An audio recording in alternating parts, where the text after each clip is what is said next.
Those are the names you'd expect. Are you recording? You are, okay. All right, well, we're ready whenever you are. I'm going to record and get started. Great. I'm going to start, and welcome to our Montco 2050 Town Hall Kickoff meeting. I want to thank everyone for tuning in tonight, and we promise that we'll keep it to a short commitment of your time this evening, but it's going to be a great opportunity to start to become invested and involved with our new comprehensive planning process for Montgomery County. My name is Scott France. I'm the Executive Director of the Montgomery County Planning Commission. I'm joined tonight by Ann Levitt-Gruberger, our County Planning Section Manager and Project Manager for the 2050 Comprehensive Plan. You'll meet her in a few moments. But first, I want to introduce a very special guest to help kick this off. We have our County Commissioner Chair, Dr. Valerie Cush. Thank you, Scott. Hey, everybody. Thanks so much for joining us here this evening to share your input about our new 2050 comprehensive plan.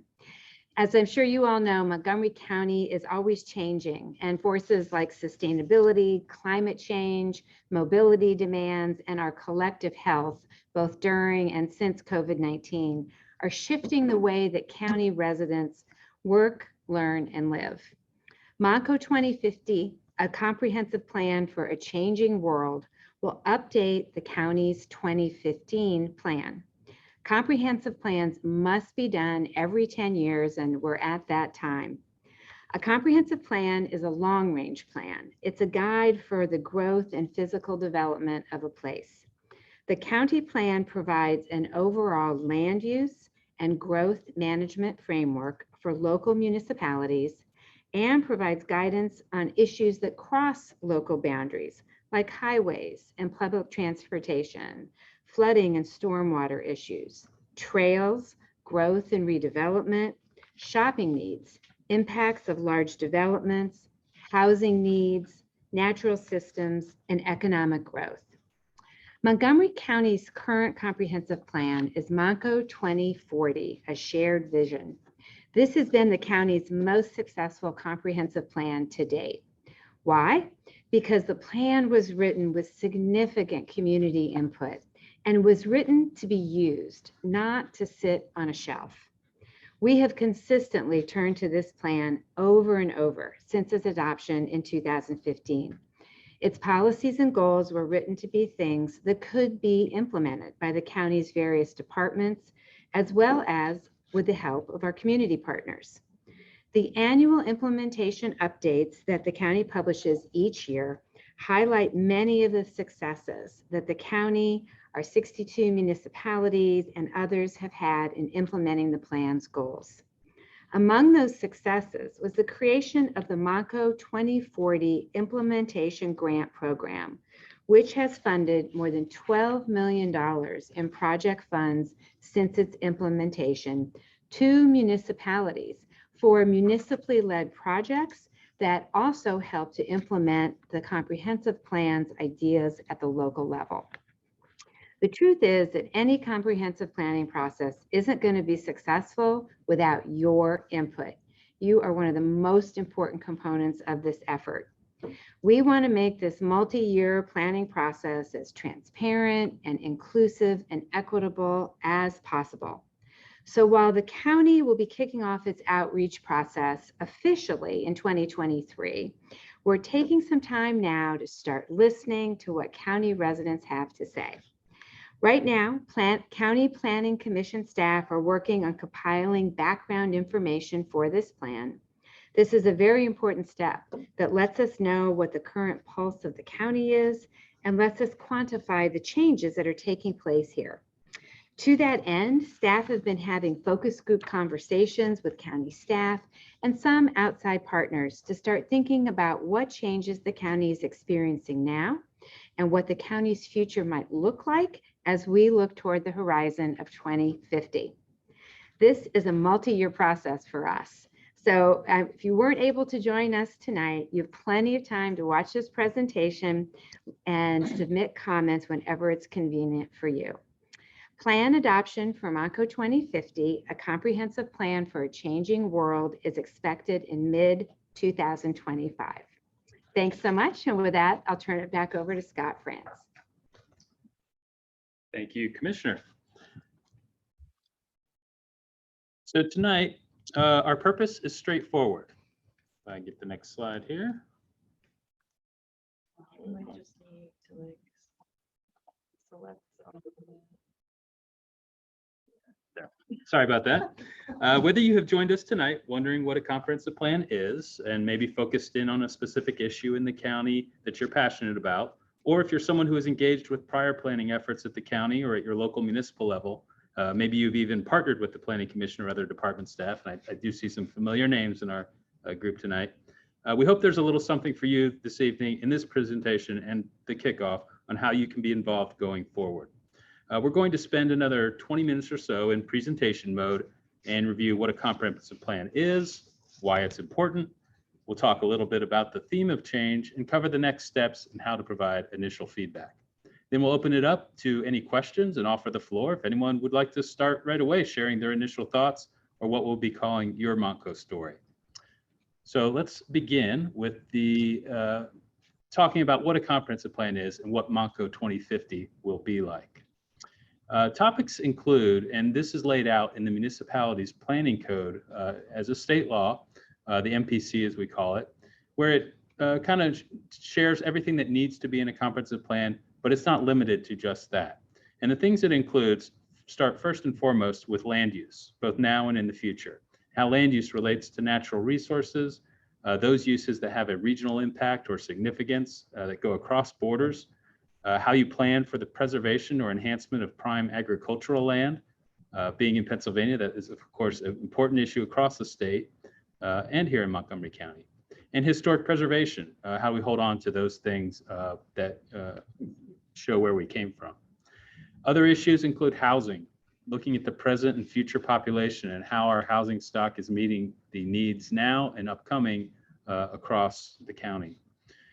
Movement of people and goods, what we generally call transportation, but a lot of things are taking different formats now, and that those trends are only accelerating with how we get to places and how things get to us.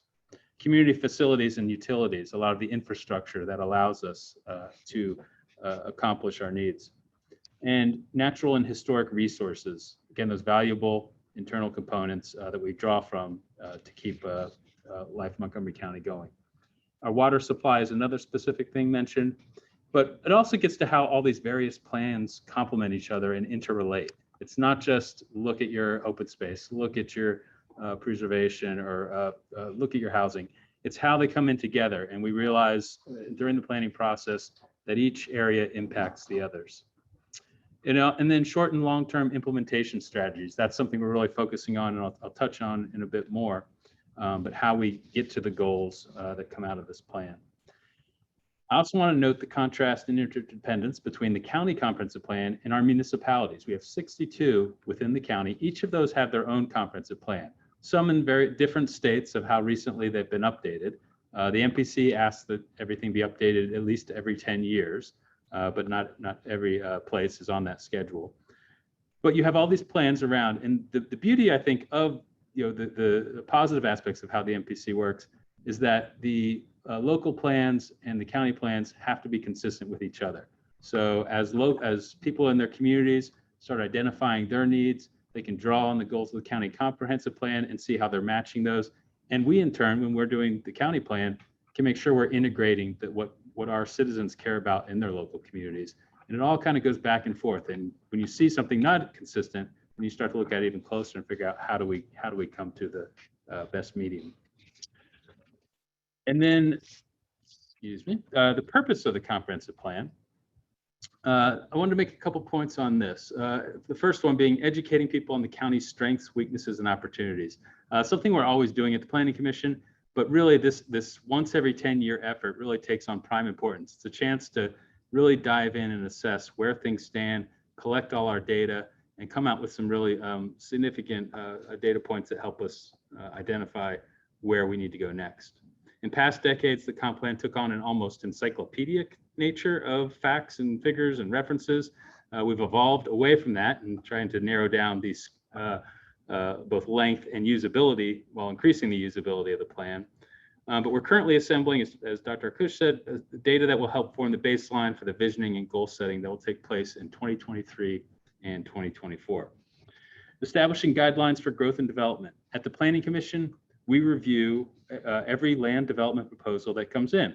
It's an advisory nature, but we start each review by looking at how it is consistent or not with the county comprehensive plan. And that can help guide our comments and recommendations to the local authorities and officials. Different types of growth are suitable for different types of places within the county. Our job together is to measure the growth that can reasonably be expected and then to plan for the best ways to accommodate that growth. Not just in terms of where an office, apartment building, a warehouse, or residential development should go, but at what scale, with what types of sustainable practices, public amenities, and accessibility, to name just a few components. Guiding municipalities and other local leaders in making decisions. The comp plan gives us all goals and principles to rally around and then figure out how to adhere to those in the context of each passing decision. And compiling all those in one place really helps bring cohesiveness and bring consistency across the county. Developing priorities for funding and investment. This is an area that we'll really be focusing on. Transportation is the best example in our past comp plans in identifying specific projects and where we're looking for significant amounts of money at federal and other levels to help get these important things done. As issues become more regionalized with technological advancements, we want the comp plan to address more specific implementation priorities, which can lead to support on big projects and obtain funding for those projects. And finally, evaluate how key resources and landscapes will be preserved. We've mentioned growth a lot. I'll always maintain that when you talk about growth, you also talk about preservation, whether it's the open space and natural resources, or the built environment that has established decades and centuries even of charm and functionality. The comp plan gets to take the big picture approach and look at how long we keep these preserved areas and achieve a greater good through connectivity and a regional outlook. I want to turn the page back just a minute here. And as again, Commissioner Akush mentioned with Montco 2040, this is our current comprehensive plan. It was adopted in 2015. We think it's been our most successful comprehensive plan so far.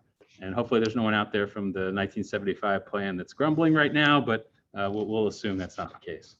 This was a plan meant to be implementable. Its goals were focused on measurable actions that the county across all its various departments, along with its partners, could achieve with real progress.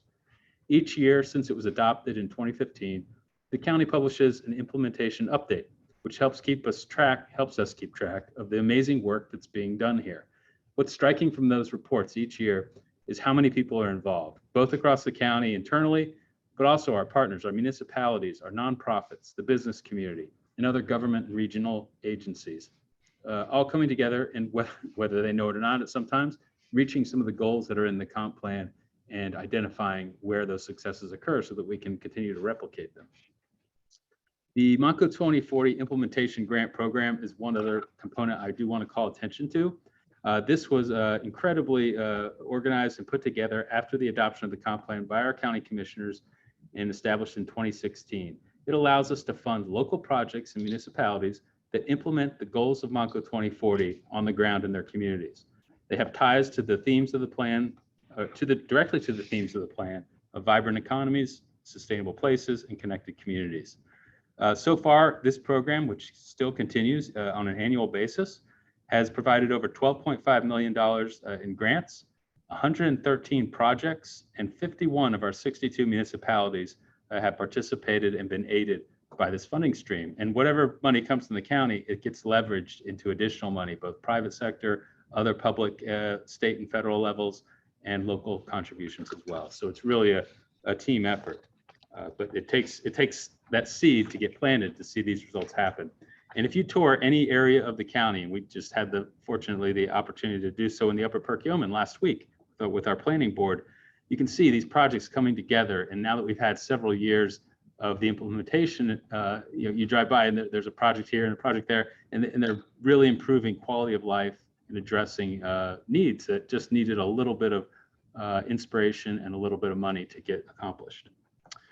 All right, so I'm going to come back and wrap up my portion here and talk a little more about change. The original tagline, as you heard and saw on the title slide, and it is the subtitle of Montco 2050, a comprehensive plan for a changing world. The last couple of years have been monumental in prompting all of us to acknowledge the notion of change. Many changes have been in the works for some time, but the global pandemic hastened them along, sometimes more quickly than we collectively may have been ready for. Other changes are sudden and abrupt and cannot be ignored. The summer of unrest in 2020 and important conversations about equity and inclusion, including the recognition of where we have failed in the past and where we can do better. Some changes will require us to be resilient and find ways of adapting while holding on to important principles and values. And yes, there's going to be changes that we should fight against that do not benefit us as a county, and look for solutions that can shift the playing field when we stand too much to lose. So on this slide, we just started to look at some of the more obvious ones that we're facing, and climate change really jumps out as far as the changes that we are now dealing with. The increase of temperature does have a disparate effect on different communities, and places of lower income, more urbanized locations struggle with even more negative effects from that, and maybe not always have the resources to mitigate them. That climate change also leads to increasingly severe weather, none more obvious, unfortunately, than Hurricane Ida last year, where many residents are still struggling the after effects of that devastating storm, knowing that there are unfortunately future events to come in this magnitude. Health concerns. The pandemic obviously doesn't even need to be correlated here, but it really showed how health gets into every aspect of planning and every aspect of society. We saw it lay bare some of the inequities in how we access care and keep ourselves healthy, but we also see how important it is, and really can quickly become the #1 issue when things get as severe as they did for the COVID pandemic. Energy procurement. So we're on, again, with technology changing, we have opportunities to become more sustainable, look at clean energy, renewable energy, and meet goals over the next couple of decades to really address how we utilize energy, and also doing that in an equitable way. Where these new facilities go can also have an impact on different communities. Population growth. We grew more people, or had more people grow in Montgomery County from 2010 to 2020 than we did from 2000 to 2010. That probably wasn't supposed to happen. We're on a downward trend as the county builds out, becomes more filled. You'd expect the growth to level off a little bit, but it just shows how popular and how strong Montgomery County has been the last 10 years. That people want to be here, they want to work here, want to locate their business, and raise their families. So we need to deal with that. We need to be smart about it and make sure that we're accommodating the growth in ways that keep our infrastructure intact, and also keep the qualities of life that we all enjoy still present. People and goods movement, again, back to transportation, but it's not just cars. It's looking at different ways to get people around, with technology bringing stuff to us, and different ways with our trail system, our ability to get out and bike and pet activity. And also, we're looking at 2 major potential rail expansion projects. And I don't even know when we could say the last rail expansion project was in our county. So now having 2 of them in our sites is really amazing and a promising time for things to come. And then equity and diversity, I've been mentioning a lot. This is going to filter through all elements of the plan and through all topics, and it needs to. Finally, protecting natural and historic resources. Again, where we are is where we are now is where we've come from, and we certainly want to keep sight of that. And I think the county's done a great job at holding on to its heritage and history, and continue to do so. So before I bring Ann up, I just had one final thought on change. And I just want to say it's really not up to myself or Ann here to tell everyone where we need to land with these changes, or even a single elected body, but rather it's incumbent on us collectively to identify what it is we care about and how we can drive Montgomery County forward into the next 25 years. We will provide the facts, alternatives, and ideas, but we look to everyone out there tonight and all the residents within the county to help guide us. So again, I want to introduce Ann Levitt-Gruberger, who's going to tell us a little more about the contents of the comprehensive plan, and then get into the opportunities for feedback.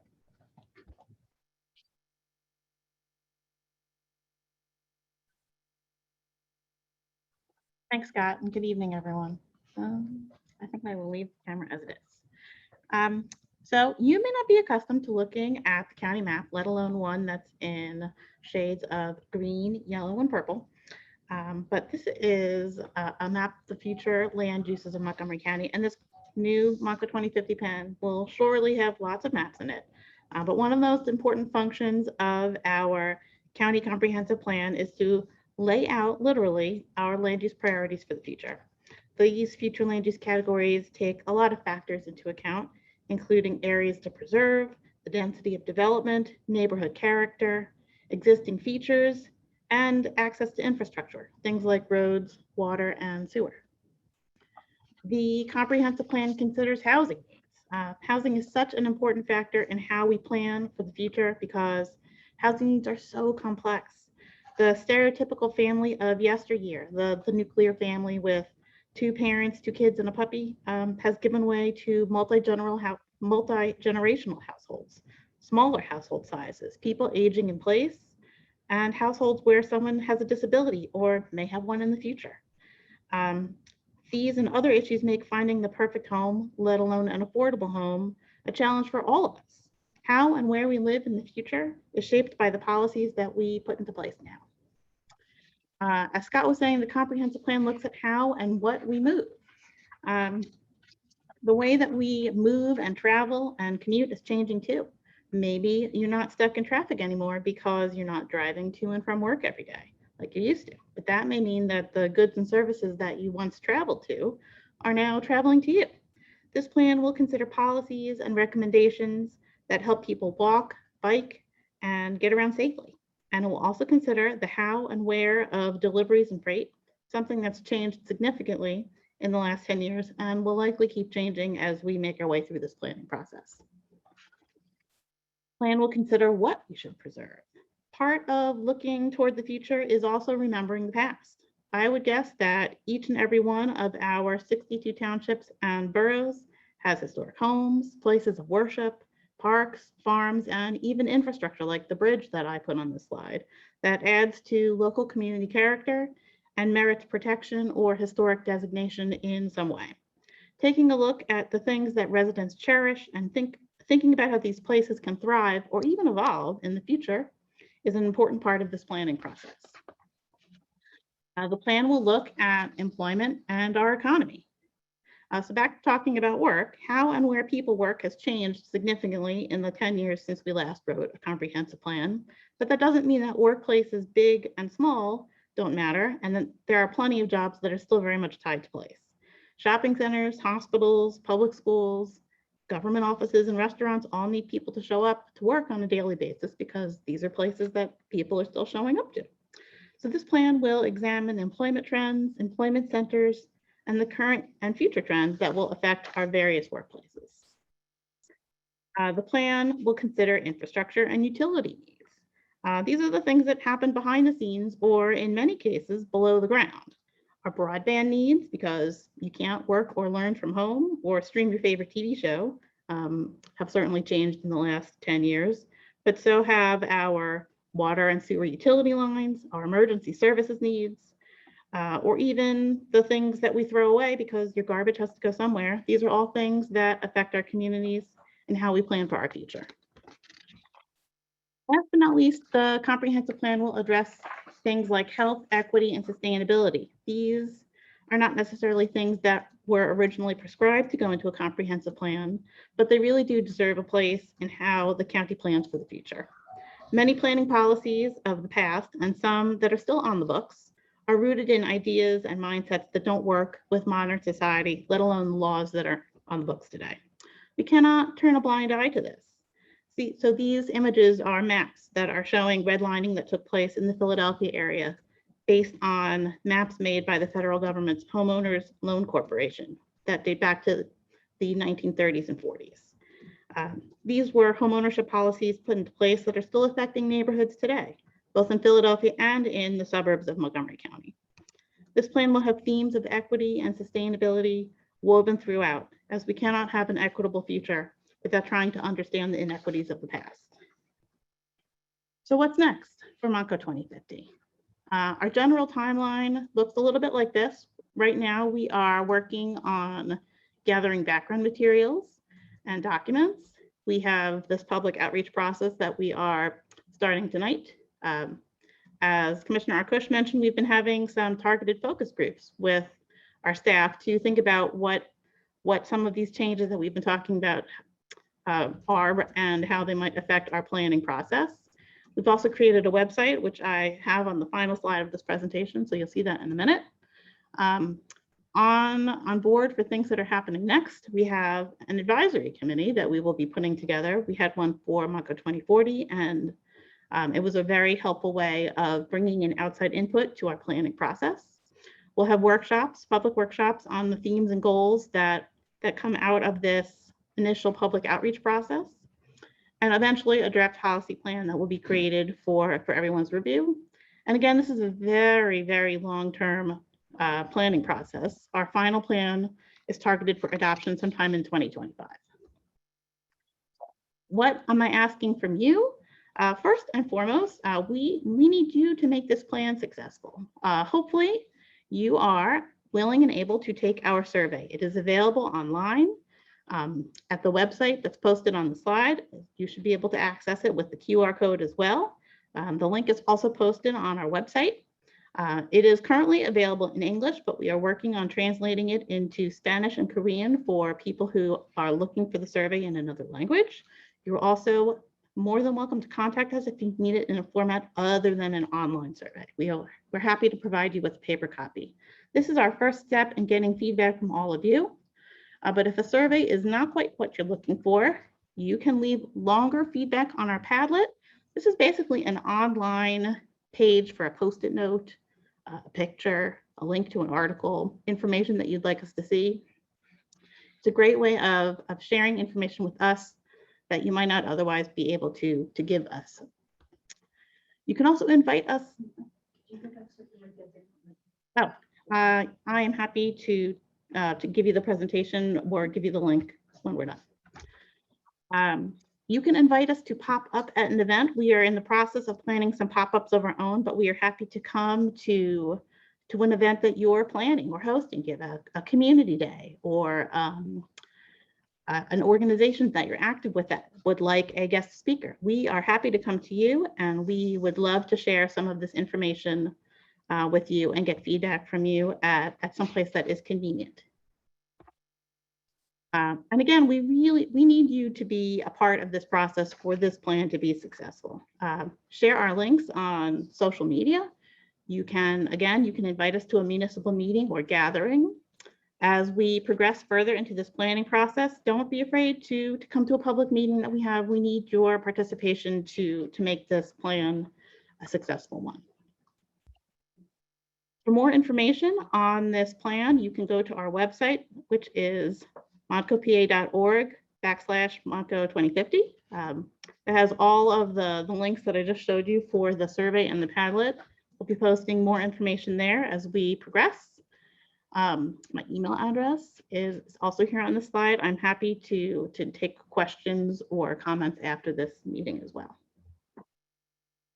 So with that, I think we're going to open this up to questions. We've got a couple of people in the room and people online as well. So we have a couple that wrote in, so I can just read some of those first. Okay, sure. Okay. I'm just going to talk into the mic so that people can hear me. Someone asked, how might one be part of the advisory committee, and who are you hoping for / looking for? That's a good question. We have not figured that out yet, but if someone is interested in being a part of that, we're happy to take that person's information. In our last planning process, I would say that we had a variety of people come from different backgrounds. We had some people in higher education, some municipal officials. We had some people who came from local utility companies. It was a wide variety of people. And we do have someone that raised their hands. Let's see here. Okay, just a reminder, if you are logged in via Zoom, you can use the raise your hand feature and we can unmute you.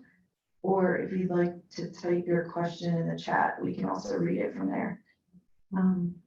First, we have Laura Lehman. You can speak. Can you hear me? Yes. Okay, good. So I have been involved in the Abington comprehensive plan, and that is, coming largely, the directions are coming down from our Montco planner. And it truly is in violation of everything that the residents want. And we have our voices completely cut off. We have 3 minutes to address something that obviously, 3 minutes is completely inadequate for.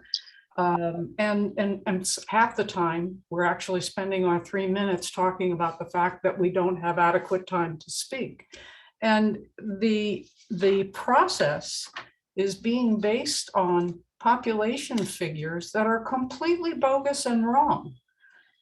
So literally to the point of them being fraud, where they're saying, here's our population incoming, and we need to build to accommodate this population. And of course I said, well, where would this population be coming from? And are they lined up outside the gates? What's going on? Ms. Lehman, let me just say that this is not about Abington's comprehensive plan. This is about Montgomery County's comprehensive plan. I would hope that Abington's plan reflects a diversity of input and opinions, and is a process that everyone has had a chance to participate in. Well, let me finish what I'm saying, because I actually am in touch with people in several other townships, and they are having exactly the same problem. And we invite your comments. There's going to be lots of opportunities. Tonight is merely the kickoff.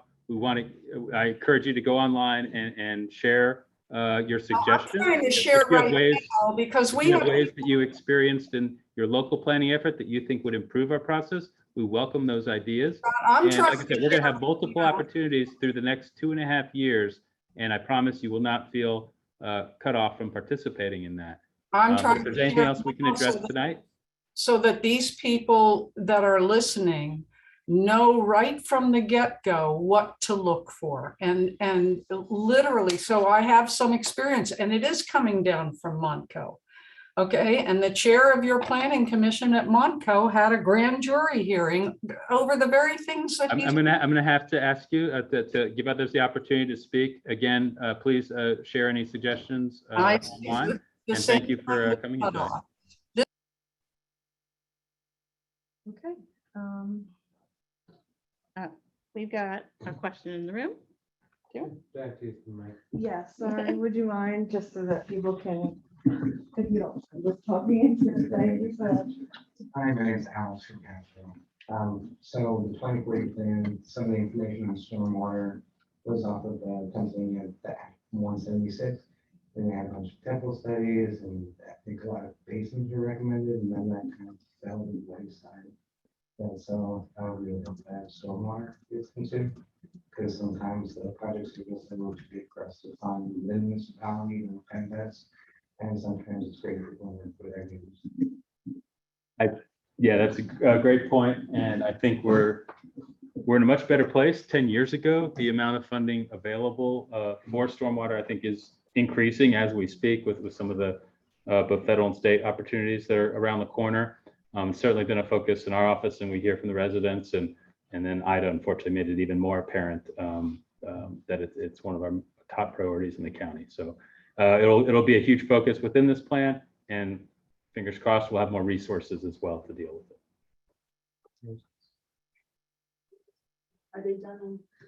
You feel free, because we have a couple other people, but yes, you can grab a mic and just make sure you talk into it. Thank you. Hi, so I'm actually with a nonprofit. We do bulk produce purchases and distribute to the community. So I'm looking at things like open space for like community gardens and things like that. And just wondering, I'm hoping that'll be considered here in some manner.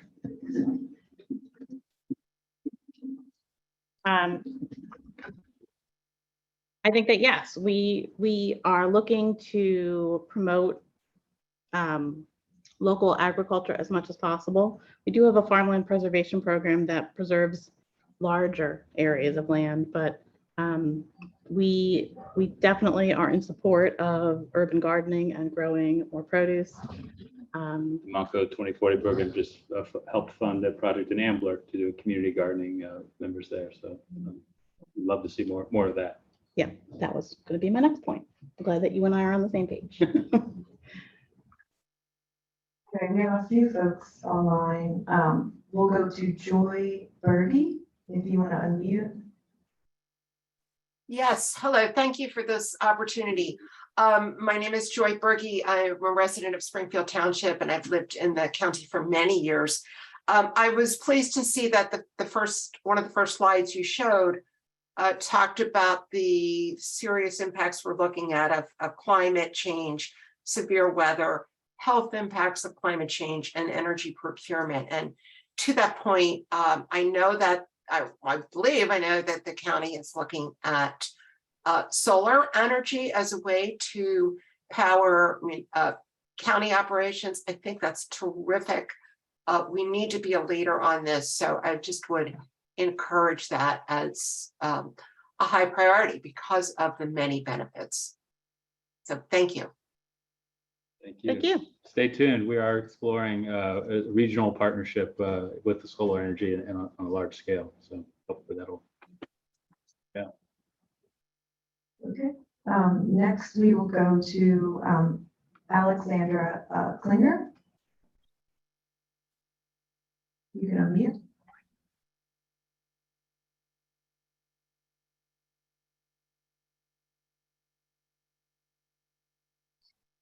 I see she also wrote in a question, why is it named 2050?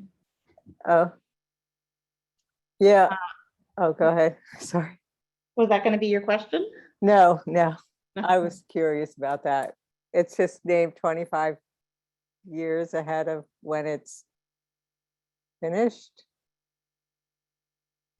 You know, I don't know if I have a good answer for that. I figured I was queuing you up. I thought you had it.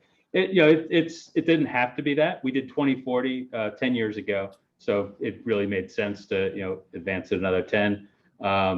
It's that goal of looking far enough out. We know we're going to update the plan again in, 10 years from this process. But it's still, you don't want to limit your outlook to just that, what I would, even 10 years is a while, but what is a nearer term than otherwise offers. But could it have been 2055? Sure. Okay, that was okay, thank you. So it's more aspirational or to seem futuristic, I guess. But I just wanted to I'm a resident of Springfield Township, and I sort of wanted to echo Laura Lehman's concerns about the municipalities planning and using the Montgomery County template for the planning commissions. I sat in on a planning commission meeting, and we're about the SALDO, right? The land subdivision and land development. Right, code. Yes. right. And we have one commissioner who's or one committee member who's stepping down, who's well versed in natural, like in natural resources and environmental. He knows about environmental factors, but he's stepping down, and I would have to say that it had 6 people in the committee and myself were reading through this template about how to designate whether a tree was going to be saved or not, to be brought down or not from a development point of view. And we had a vision of we want to protect the trees, and it was written in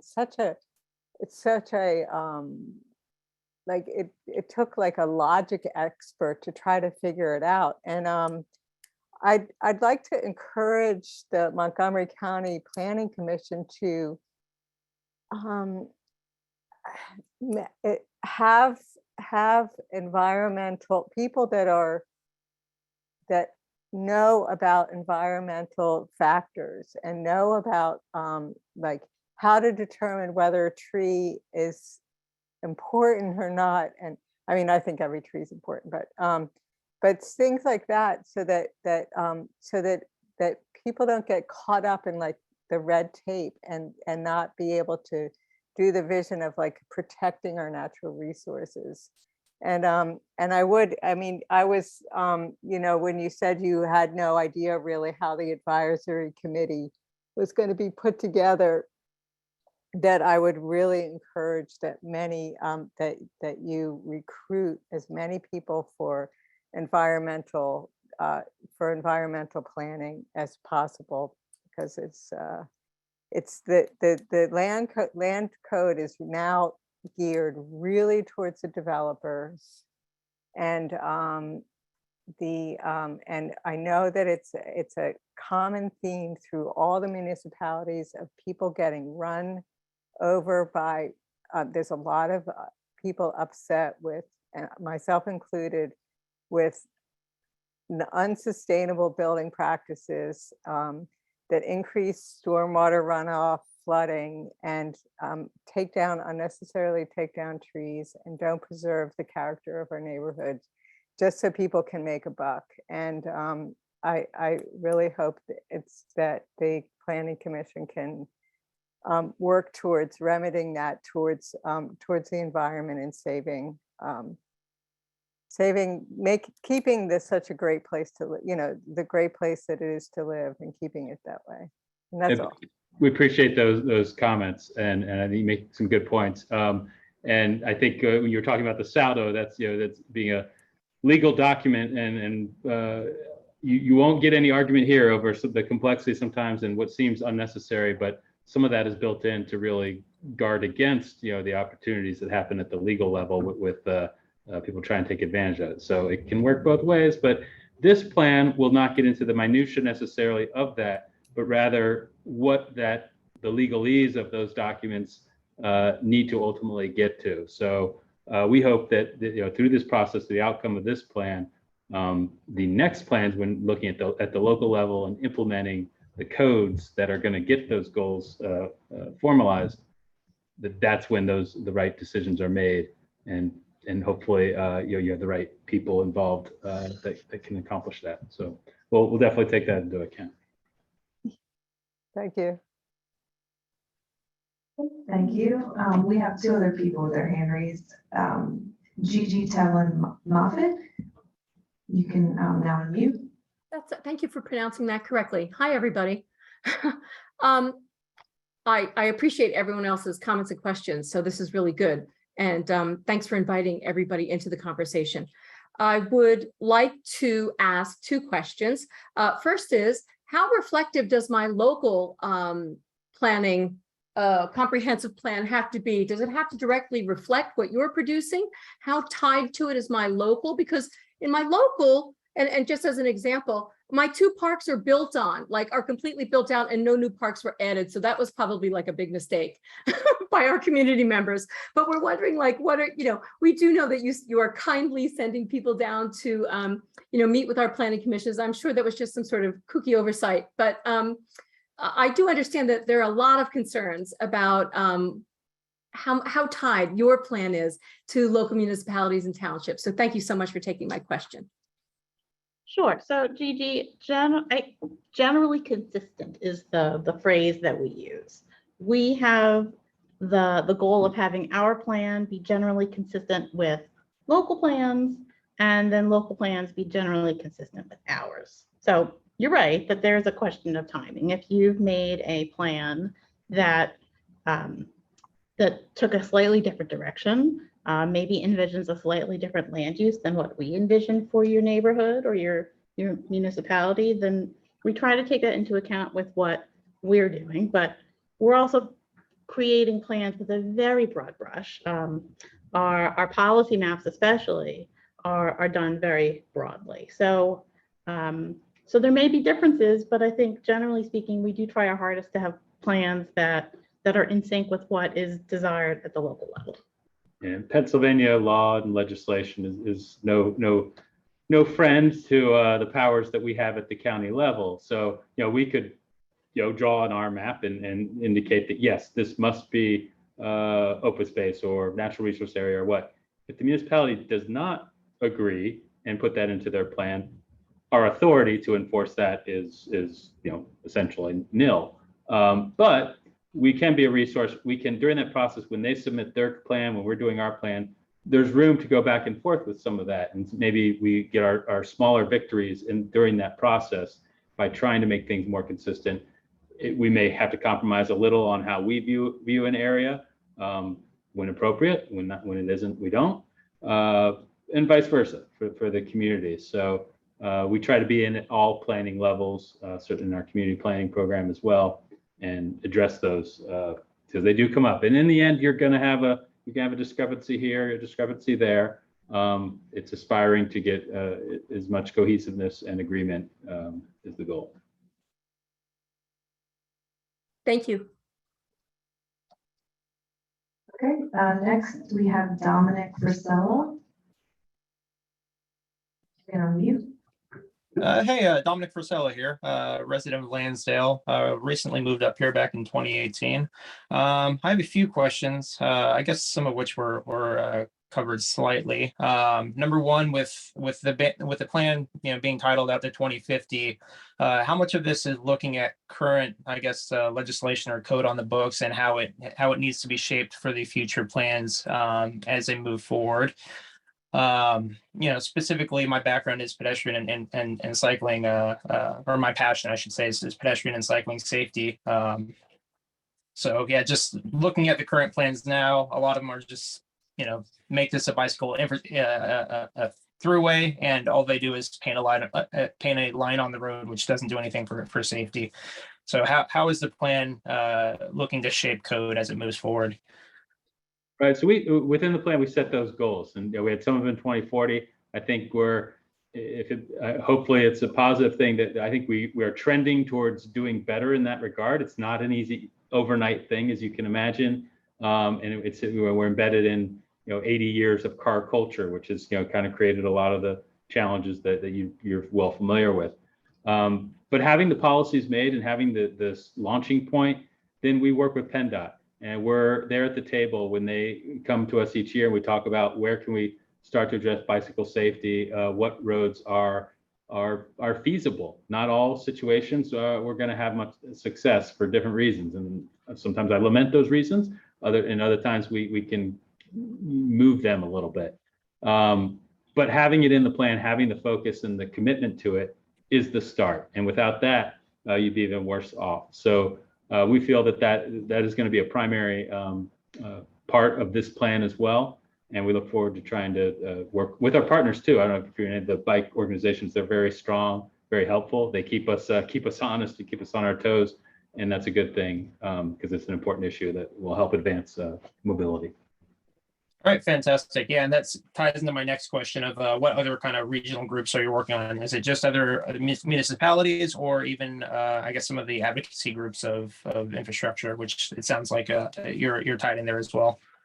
Yeah, we'll welcome them all to the table in this. When it comes to plan adoption, other counties, have the back and forth to look at, how it meshes with their plan and where the boundaries cross. With actual groups, certainly those should be part of the public process, and we'll be inviting them in to give their perspective, or hopefully they're knocking at our door, banging at our door, whether we invite it or not, because they should be heard. But we will be inviting them. And then DVRPC is a great resource. They're kind of the MPO, Metropolitan Planning Organization, that operates the southeastern PA and southwestern New Jersey, actually. And they're responsible for bringing a lot of both the counties and other partners together to look at those larger issues. So we try to be consistent with their long-range plan as well. So there's lots of planning and lots of as much coordinating as planning. And we do have a bicycle plan, Bike Montco, which will certainly inform what policies go into our new comprehensive plan. All right, fantastic. Thank you very much. Thank you. Okay, we have a couple of typed in questions. The first one is, how will the needs of people with disabilities be factored in with this new comp plan? Great question. It is not necessarily a plan that is specifically about people with disabilities, but when we look at things like our built environment, I think that we have to take the needs of everybody into account, and that includes people who have different abilities. That means making sure that we push for more ADA accessibility in places that it doesn't exist already. It means thinking about building homes, not that we are building homes, but at least having the policy of promoting visibility and buildings that are accessible to people with disabilities.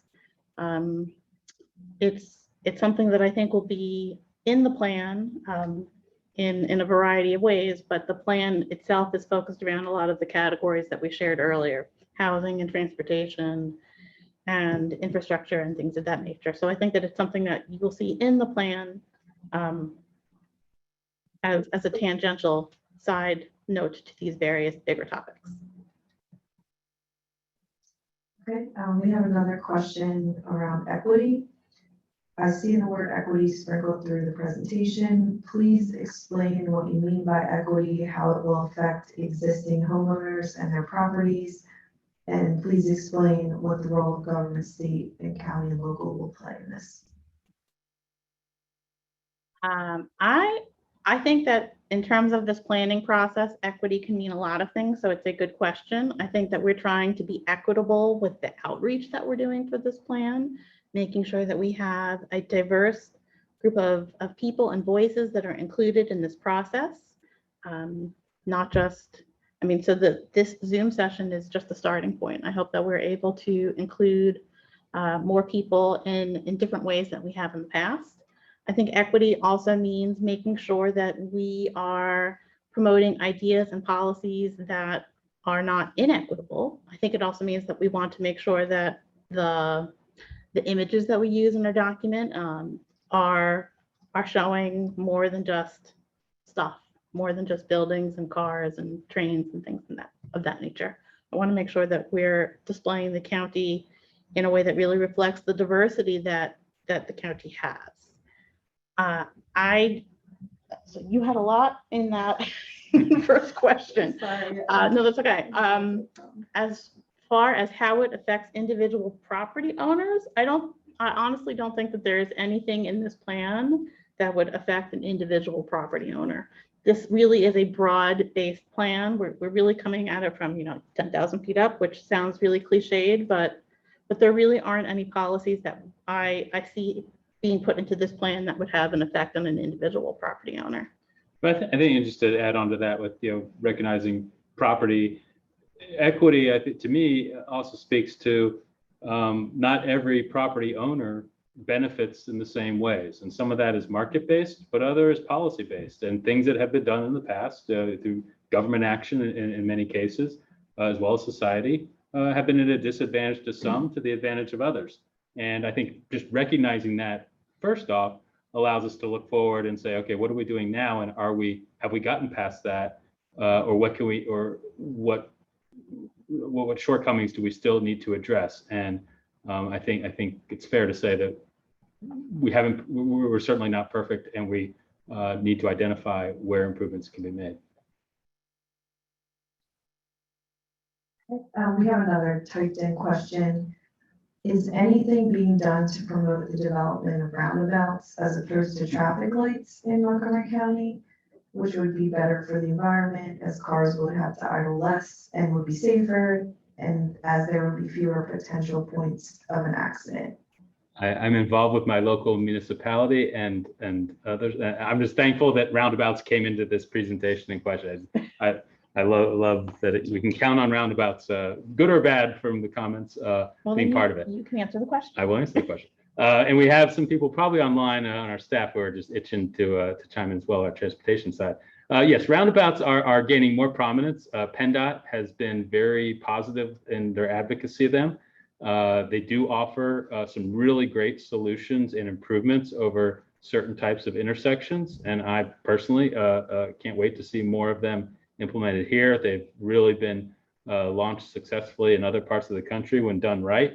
And we do like that the design guidelines and modules that PennDOT's working with now seem to really be pointing in the right direction. So now it's a matter of, speeding up the clock on these and getting them where they can benefit, because they can improve mobility. They can actually, believe it or not, add to pedestrian safety when done right. So we're all ears on them, trust me. And I believe, I can't believe you didn't say this, that PennDOT is about to construct a roundabout in Upper Salford Township. So whoever you are with your question, maybe there's a road trip in the future.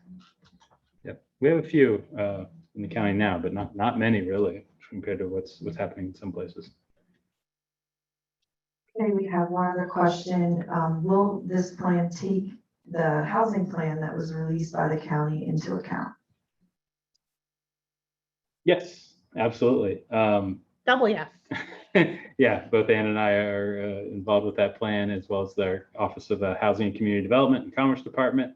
And that the Homes for All program, of which I think the question speaks of, was a significant, really first attempt to address the affordability issue and attainability of housing, which is only becoming more pressing and important with our residents, as many have been priced out due to a number of reasons in the market. So yes, we will. There's no way we'll be not addressing that, and hopefully come to increase its effort and bring things out through the comp plan process that make the affordable housing initiative stronger. We are nearing the end of our time, but we do have one other person with their hand raised. Jay Sector, you can unmute.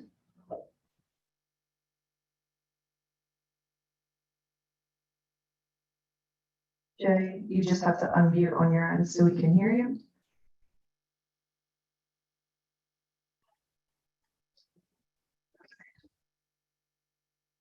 Jay says no roundabouts. Okay.